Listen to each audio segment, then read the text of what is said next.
Hello મિત્રો, આપણે હલ્દીવાળા દૂધ બનાવવાનું છે. અજમાને આપણે શેકવાનું છે.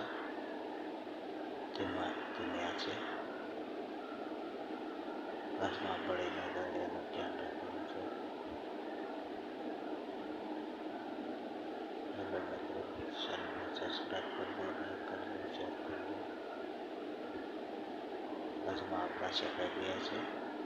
હવે આપણે એમાં હળદર, મીઠું ઉમેરવાનું છે. ચમચીને ફેરવવાનું. હવે આપણે આમાં હળદર મીઠું ઉમેરવાનું છે. હલ્દીવાળું દૂધ બનાવવાનું છે. ઉધરસ, ખાંસી, શરદી, જુખામ તેની માટે બહુ અસરકારક ઉપાય છે હળદર મીઠું. હવે આપણે ધીમી આંચે એને આપણે ગરમ કરવાનું છે.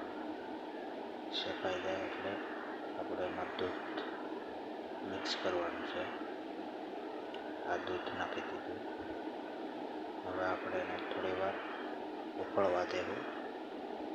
ગરમ થઈ જાય, મિક્સ થઈ જાય એટલે આપણું હળદરવાળું દૂધ તૈયાર.